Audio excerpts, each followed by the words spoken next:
Assalamualaikum warahmatullahi wabarakatuh. Bagaimana kabarnya hari ini dan Teteh di rumah? Alhamdulillah pada sehat. Oke, untuk memfokuskan pembelajaran, Ibu memiliki tepukan terlebih dahulu. Tepuknya seperti ini. Tepuk fokus. Bila aku sedang belajar, maka aku harus fokus. Fokus, fokus. Seperti itu ya, fokusnya. Nah, sebelum pembelajaran, Ibu bertanya terlebih dahulu, bagaimana kabarnya hari ini, Teteh? Alhamdulillah pada sehat. Oke, bagaimana di lingkungan Teteh? Apakah sedang musim hujan? Ya, sama. Di daerah Ibu juga sekarang sedang musim hujan. Namun, meskipun musim hujan, kita tidak boleh untuk bermalasan bermandi. Nah, kita tetap harus mandi, menjaga dan merawat tubuh kita supaya tetap sehat. Oke. Setelah mandi, apakah Teteh sarapan terlebih dahulu sebelum mengikuti pembelajaran hari ini? Sudah, alhamdulillah. Kalau sudah pada sarapan, sudah pada minum dan sudah pada mandi, alhamdulillah ya, kita masih bisa menikmati air bersih. Ya, pada hari ini kita akan membahas mengenai siklus air. Ya, kenapa kita harus membahas siklus air? Supaya tahu kenapa air itu tidak pernah habis. Nah, ternyata air tidak pernah habis karena adanya yang dinamakan itu siklus air. Oke, pada hari ini kita akan belajar tentang siklus air. Sebelum pada siklus air, mari kita bahas dulu apa sih manfaat dari air. Oke, yang pertama, manfaat dari air adalah satu, untuk minum, kemudian untuk memasak, untuk mandi, untuk fotosintesis tumbuhan, dan sebagian tempat hidup beberapa hewan dan tumbuhan. Ternyata ada tumbuhan yang hidup di air.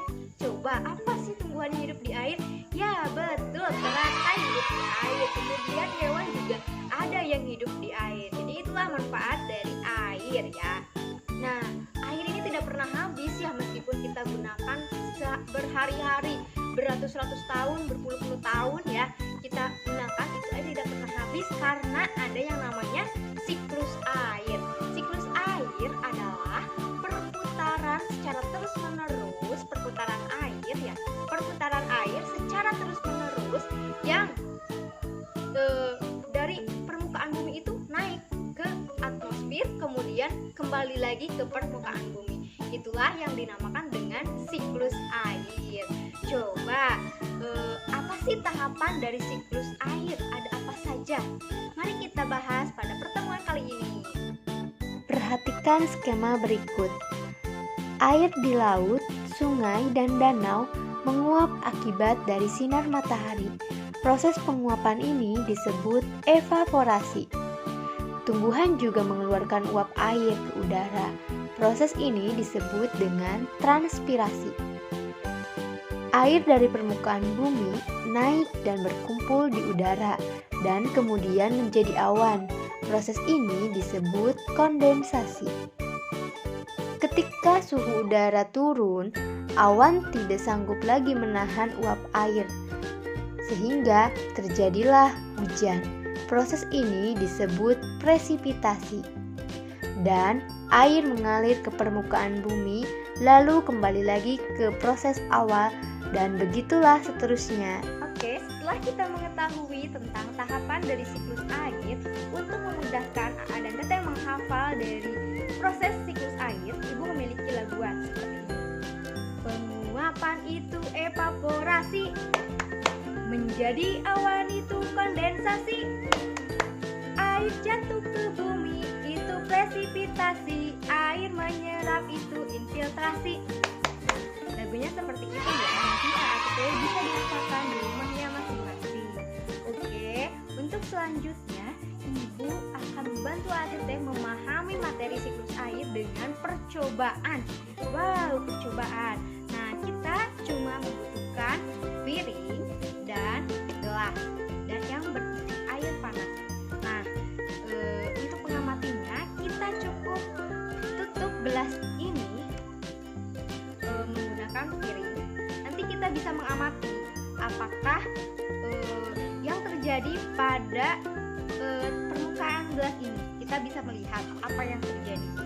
Nah, AATT bisa melakukannya di rumah masing-masing ya. Bisa mengamatinya apakah terjadi penguapan. Nah, ini sudah terjadi penguapan pada gelas ini. Jadi air sudah menguap membentuk bintik-bintik di atas ini, membentuk bintik-bintik. Nah, ini yang dinamakannya apa? Air menguap itu disebutnya evaporasi. Kemudian ini ada yang sudah gelembungnya ini besar ya. Ini sudah membentuk awan. Nah, sudah membentuk awan, seumpamanya itu awan ya. Kemudian ada yang sudah besar ini sudah mau turun ke bumi. Nanti kalau sudah turun itu disebut dengan apa tadi? Presipitasi. Ya, betul, presipitasi. Kemudian sudah turun lagi, sudah menyerap lagi ke tanah, itu disebut infiltrasi.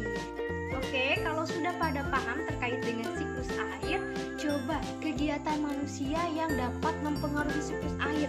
Ada apa saja? Ternyata kegiatan manusia itu ada yang berdampak positif dan ada yang berdampak negatif ya. Yang berdampak positif itu ada kita sebagai manusia melakukan reboisasi. Apa itu reboisasi? Nah, itu penghijauan kembali, menanam kembali pohon-pohon. Kemudian ada membuat lubang biopori. Selanjutnya membuang sampah pada tempatnya. Oke, dampak negatifnya yaitu penebangan hutan.